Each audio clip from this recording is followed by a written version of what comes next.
Muy bien, dice.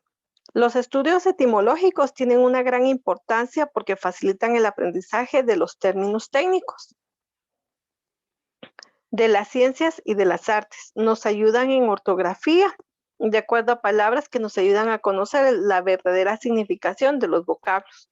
Ya vimos entonces la forma semántica, que es la ciencia del lenguaje, es decir, de la lingüística, que estudia la evolución de los vocablos, sus transformaciones, etimologías, verdaderos significados, distintas acepciones, sus afinidades, entre otras palabras. Y a esto también se le va a llamar semasiología. Lo que nosotros buscamos acá es poder encontrar esta parte, ¿verdad? La etimología, el origen del significado que tiene una palabra en sí. Pero como nosotros sabemos claramente, así como lo vimos anterior, de esta palabra primitiva surge una derivada, una biderivada, una compuesta, una palabra parasintética. Entonces acá vamos a ver dentro de estos lingüísticos que en un momento determinado vamos a encontrar estas palabras. Y nosotros regularmente ya tenemos noción, ¿verdad? De ellas. Tenemos entonces, por ejemplo, las palabras sinónimas, antónimas, voces parónimas, voces onomatopeyas. Para esto, nosotros claramente recordamos, por ejemplo, las palabras sinónimas. Son aquellas palabras que tienen un nombre, pero que nosotros podemos decirla con otro distinto y que tienen una similitud. Por ejemplo, dice acendrado, que significa puro, delicado, célebre, que podríamos decir en vez de la palabra célebre, afamado, famoso, reputado, eximio, insigne. Podríamos también colocar en un momento determinado la palabra coloquio, pero para sustituirla y no utilizar, por ejemplo, un coloquio, podríamos decir un diálogo, una plática, una conversación. Lo mismo decimos cuando es algo grande, inmenso, alto, ¿verdad? Ya nosotros estamos colocando palabras sinónimas. Para las voces antónimas o las palabras antónimas son todas aquellas que en un momento determinado vienen a ser lo contrario de lo que nosotros conocemos, ¿verdad? Infeliz, feliz, grande, pequeño, noche, día, blanco, negro, y encontramos entonces un opuesto de la palabra a la cual nos referimos. Eso es para los antónimos. Para las voces parónimas, al igual que tenemos con las sinónimas, solo que en este caso las palabras parónimas lo que hacen es que se representa la misma situación en un momento determinado. Ahí definitivamente solo tendríamos estas dos, es decir, son paralelas, ¿verdad? No hay otra como por ejemplo las sinónimas. En las sinónimas hay alguna similitud. Aquí son las mismas. Entonces tenemos acceso, también podemos decir entrada, absceso, tumor, exceso, sobrante. Y definitivamente esta palabra es la misma que nosotros vamos a tener. Por eso se llaman parónimas. Y para las palabras onomatopeyas, en este caso, pues vamos a recordar todos los sonidos que en un momento determinado se puedan tener. A eso se refiere. En este caso, por ejemplo, las palabras onomatopeyas pueden ser todos aquellos sonidos que nosotros podamos escuchar, por ejemplo, de algún animal, de alguna situación, por ejemplo, que en un momento nosotros escuchemos el chillido, ¿verdad? De un ratón, escuchemos el maullido, ¿verdad? De un perro, de un lobo, de un gato, el ladrido, ¿verdad? Entonces, todos esos sonidos son aquellos que se establecen como palabras onomatopeicas. Dentro de esta situación, ya viendo las palabras tal cual, vamos a encontrar que las palabras tienen divisiones. Y en este caso, la separación de sílabas acá va a haber distinción con las que vimos anteriormente, que eran letras, ¿verdad? ¿Se recuerdan que dijimos cuando está una letra dividida? Entonces dijimos una, monosílabo, dijimos en un momento determinado, ¿verdad? Monolítera, bilítera. Acá no. Acá ya cambia absolutamente lo que vamos a realizar. Tenemos entonces, dice, todas las sílabas tienen un sonido. En algunas ocasiones hay 3 vocales en una sílaba. A la unión de esas 2 vocales pues vamos a determinarla como una sílaba. En un momento pueden formar diptongos o pueden formar triptongos. Y ya vamos a ver por qué vamos a llamarle diptongo o triptongo. Dice, los diptongos se forman con una vocal fuerte y una vocal débil. ¿Se recuerdan que nosotros dijimos anteriormente que las vocales fuertes son A, E y O? Y para las vocales débiles son I, U. Entonces dice que los diptongos pueden formarse con una vocal fuerte y una vocal débil, pero dos vocales débiles forman diptongo como tal. Entonces volvemos otra vez. Dice, dos vocales fuertes forman diptongo y la combinación de una débil con una fuerte también forma diptongo. Entonces, si fueran dos débiles, definitivamente ahí no encontramos diptongo, ¿verdad? Bueno, dice entonces, los triptongos se forman por una vocal fuerte en medio de dos débiles. Y recordemos que las únicas dos débiles que tenemos es I, U. Y entonces dentro de la I, U podría estar la A, la E o bien sea la O. Y ahí claramente entendemos nosotros cuándo se forma un triptongo. En idioma español solo hay 14 diptongos y 4 triptongos, es decir, las combinaciones que nosotros en un momento podemos encontrar. Al nosotros reconocer estas combinaciones, se nos hace fácil poder establecer cuándo es diptongo y cuándo es triptongo, porque recuerden que también en un momento determinado hay hiatos y los hiatos se parecieran a los diptongos, pero hay una regla específica. Entonces, esta combinación nos hace a nosotros poderlo ubicar, dice. Puede ser la combinación en diptongo ahí, la vocal A, recordemos que es una vocal fuerte y la vocal débil sería I. A U, nuevamente fuerte y una débil, o I, una fuerte y una débil, o U, una fuerte y una débil, I, una fuerte y una débil, U, una fuerte y una débil, y A. Ahí tenemos una combinación, ¿verdad?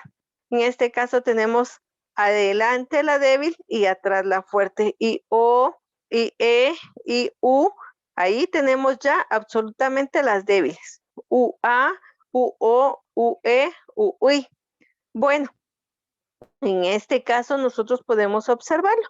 Y dice, por ejemplo, cuando nosotros podemos utilizar aire, ahuyentar, estoy, Sousa, ley, Eusebio, viaje, entre otras. Podríamos, estudió, dice 7, ciudad, suave, mutuo, hueco, ruido. Bueno, acá nosotros estamos observando entonces esa combinación de esta regla que nosotros dijimos al inicio, una vocal fuerte y una vocal débil, o a la inversa, una débil y una fuerte.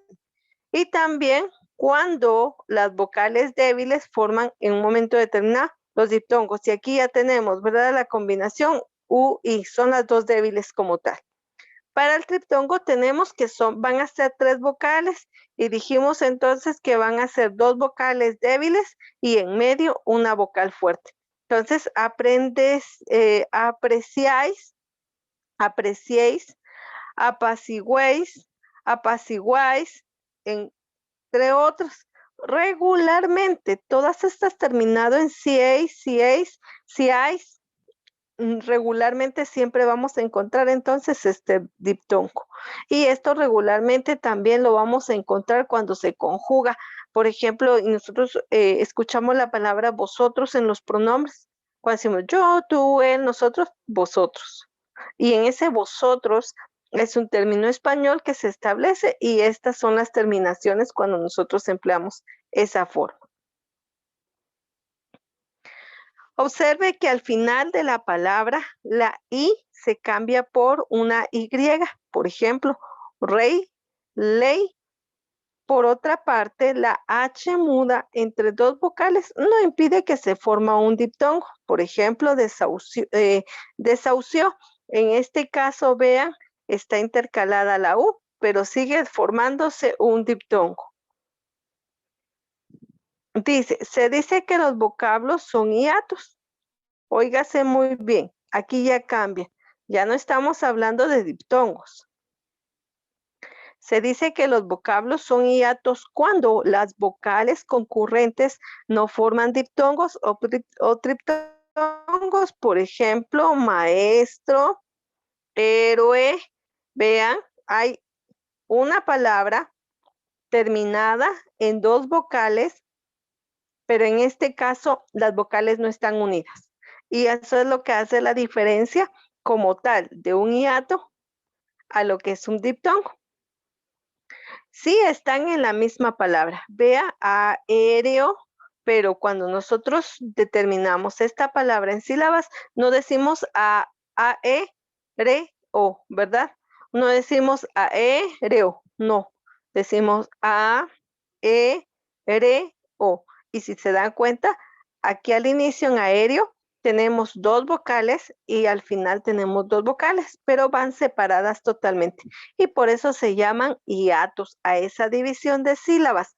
No necesariamente todos van a formar un diptongo, sino cuando encontremos que van unidas vocales, pero van separadas en sílabas, ahí definitivamente estamos formando hiatos. Dice, cuando las voces débiles y u se acentúan, se convierten en fuertes y por lo tanto ya no forman parte de un diptongo o un triptongo. Entonces se dice que pasan a ser o se le van a llamar disueltas. Ya hemos visto cómo se separan las sílabas atendiendo a la conservación de los diptongos y los triptongos. Ya dijimos, ¿verdad? Dos vocales unidas forman diptongos, tres vocales unidas forman triptongos.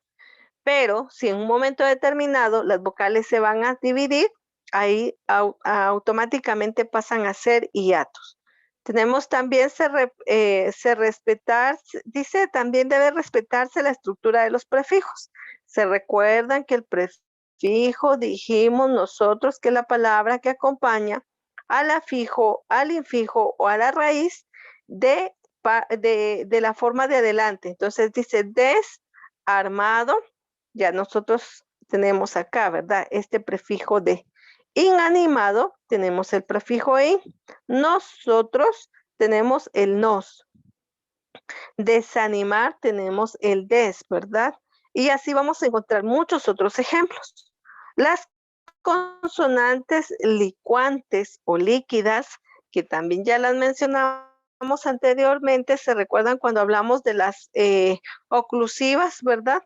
Dijimos también que habían licuantes o líquidas que se forman por sílabas directas compuestas que no se separan. Por ejemplo, tabla. Vean aquí la combinación, dos consonantes y una A. Entonces, esta no puedo decir yo la, ¿verdad? Sino digo tabla, tabla, triple. Y vean, hay dos consonantes y una en un momento determinado vocal. Entonces hay una combinación, triple, precio. Y aquí entonces por eso vamos a llamar licuantes o líquidas como tal. Luego vamos a pasar a esta fase muy importante y esta es una determinante también dentro de lo que es el medio. Dice, reglas de acentuación ortográfica. Nosotros regularmente aprendimos y crecimos, ¿verdad? Con esta situación de poder identificar los acentos tal cual. Tenemos entonces, y dice, la palabra acento es sinónimo de fuerza, de tono. Es decir, vamos a pronunciar la letra con mayor intensidad. El lenguaje articulado, observamos dos clases de acento. Uno que es el acento prosódico en las palabras y el acento prosódico en las oraciones.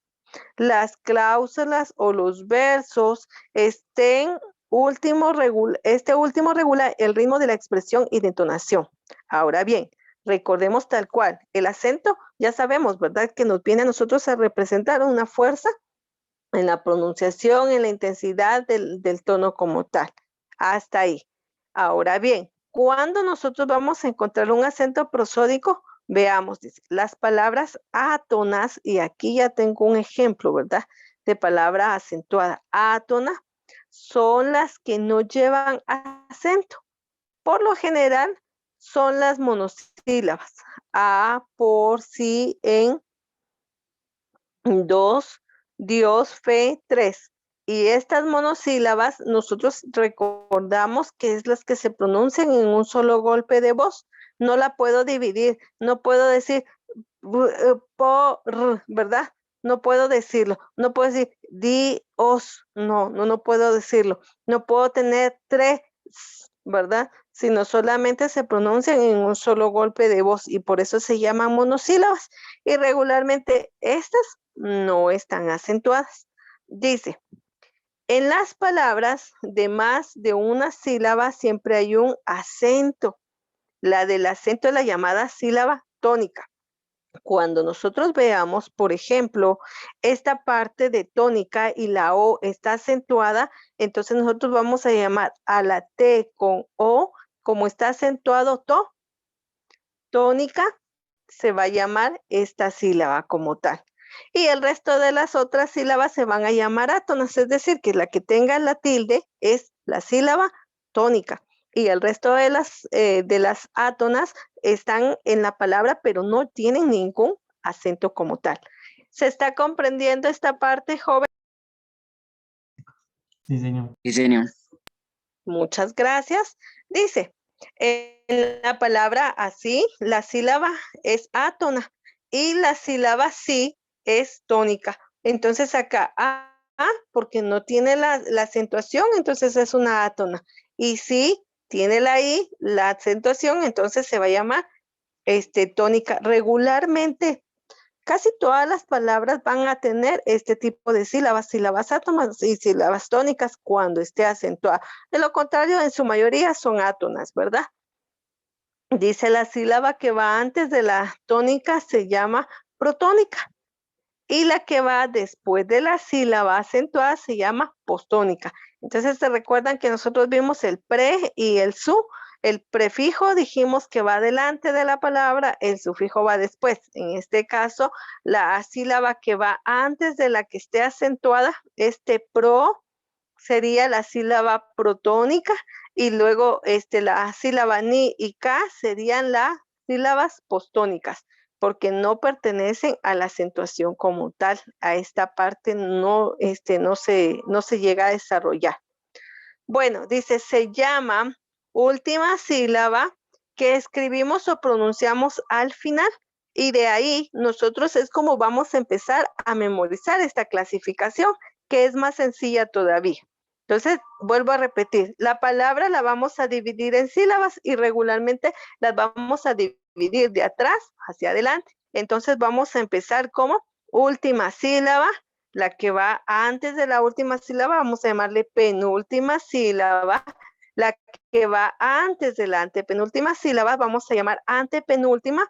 Y la que está todavía antes de la antepenúltima, vamos a llamar transpenúltima. Por ejemplo, en un momento determinado, la palabra reproducir, las sílabas son reproducir. La última entonces sería sir, es la última sílaba.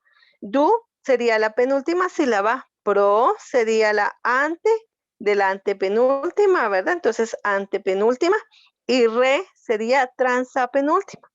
¿Se entiende esta parte de lo que estamos hablando nosotros en última, penúltima, antepenúltima y la transantepenúltima?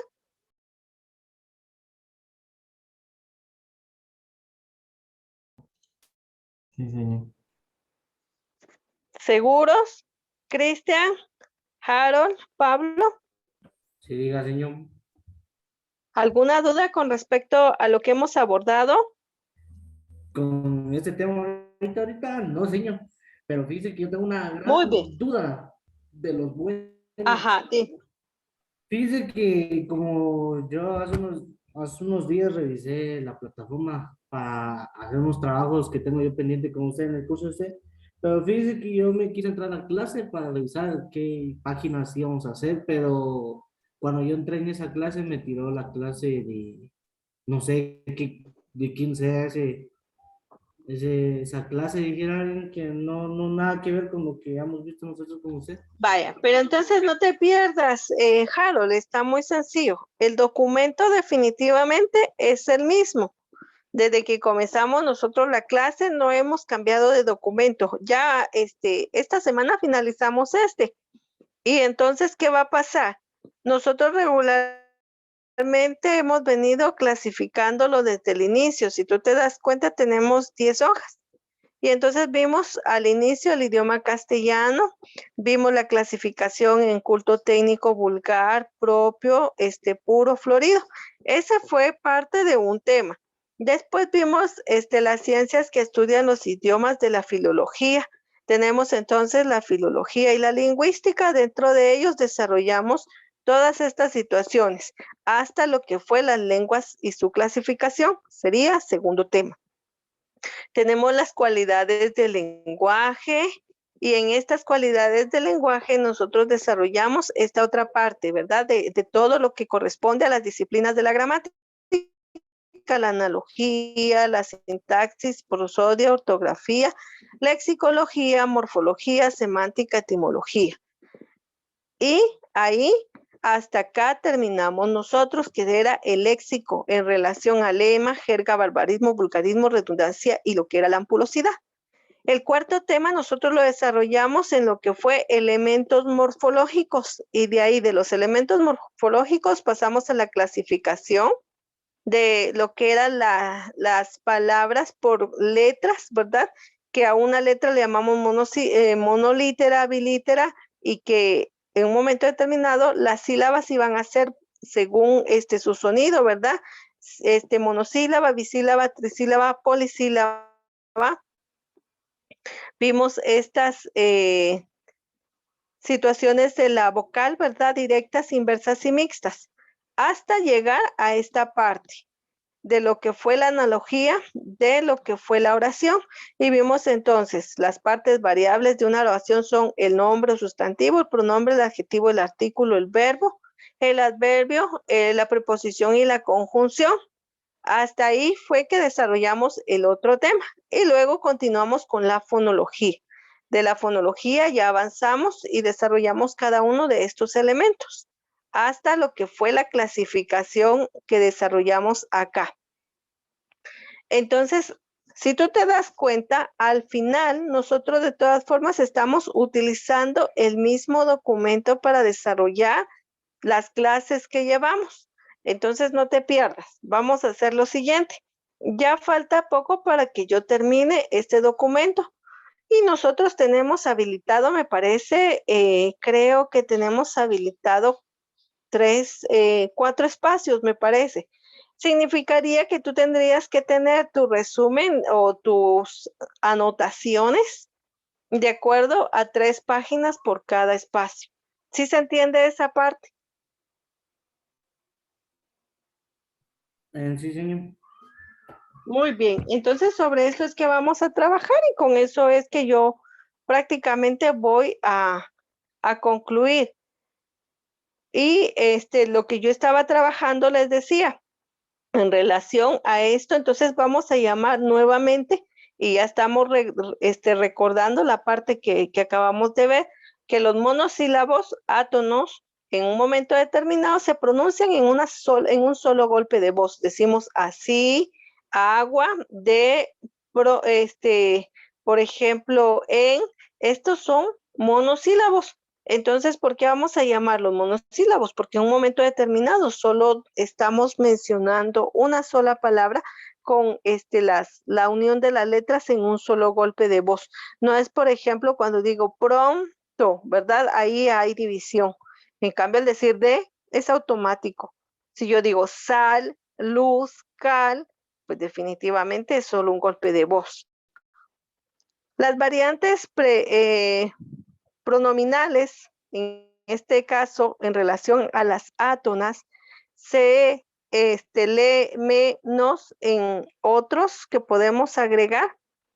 Cuando van después del verbo, se unen en la escritura con la voz verbal. Por ejemplo, dame, dele, y aquí ya cambió, ¿verdad? Entonces ya no es le, dame, dice dele, mírose, fuese. Pero aquí ya estamos hablando nosotros cuando lo vamos a emplear después de un verbo. Y este verbo como tal, ¿verdad? Va a estar conjugado. Regularmente nosotros no mucho lo empleamos, sino solamente empleamos en la persona del pronombre personal en singular. Regularmente siempre identificamos, o sea, yo, tú, él, nosotros, vosotros, pero difícilmente empleamos, por ejemplo, dele, mírose, fuese, no. O sea, ¿qué hacemos nosotros regularmente para establecer? Miró, se fue, ¿verdad? Dame o deme, pero en relación a que mírose, no. Eso no lo establecemos nosotros. Y por eso esta variante, pues casi que no la empleamos. Se llama ditónitas las palabras compuestas que tienen dos sílabas tónicas, es decir, que en un momento determinado pues va a tener la acentuación, ¿verdad? Dice casa quinta, mariposa, ferrocarril, cándidamente, decimoquinto. ¿Y qué pasa con estas palabras? Que en un momento determinado pues es la composición de dos como tal y por eso es que nosotros vamos a llamar dítonas. Según la posición de la sílaba tónica de las palabras se clasifican en agudas, graves o también se le llaman llanas, esdrújulas o también se le llama proparasitonas o también se le llaman sobreesdrújulas o esdrújulísimas. Y nosotros las conocemos así, agudas, graves, esdrújulas y sobreesdrújulas. Son los nombres tan comunes que nosotros sabemos. Entonces, la aguda, ¿verdad? Sabemos que va acentuada en la última sílaba, según, ¿verdad? Si yo divido la palabra según, voy a tener dos sílabas, se y luego gun. Última sílaba, penúltima sílaba. Y está acentuada en la última sílaba, por eso se llama aguda. Las graves, dijimos que va a estar acentuada en la penúltima sílaba. Lápiz, divido la palabra lápiz, entonces sería lápiz. En este caso, pis sería la última sílaba y la penúltima sería la. Y ahí cubro yo esta situación, ¿verdad? Que hablamos acá. Dijimos que la última sílaba, la penúltima, la antepenúltima y la transapenúltima, entonces aquí lo estoy cubriendo, ¿verdad? Última sílaba aguda, penúltima sílaba grave. Antepenúltima sílaba esdrújula y antes de la antepenúltima sílaba sobreesdrújula. Dice máquina. Si yo divido la palabra máquina, voy a decir máquina. Na sería la última palabra, ki sería la penúltima palabra y ma sería la antepenúltima sílaba. Y luego tenemos las sobreesdrújulas, ¿verdad? Entonces tenemos devuélvemelo. Y en este caso, solamente en estas clasificaciones es cuando entra esa parte de aquí. Dele, miróse, devuélvemelo, revíselo, ¿verdad? Y tenemos entonces que es la antes de la antepenúltima sílaba. Y vamos a clasificarla, devuélvemelo. Devuélvemelo. En este caso tenemos última, penúltima, antepenúltima y antes de la antepenúltima sílaba. ¿Alguna duda al respecto? No, Muy bien. Entonces, ahora, por favor, lo que nos corresponde es desarrollar el tema en nuestro cuaderno, pero vamos a colocar, por favor, 5 ejemplos para agudas, 5 para graves, 5 para esdrújulas y 5 para sobreesdrújulas. Por favor, a ello vamos a sumar esta situación que estamos desarrollando como tal.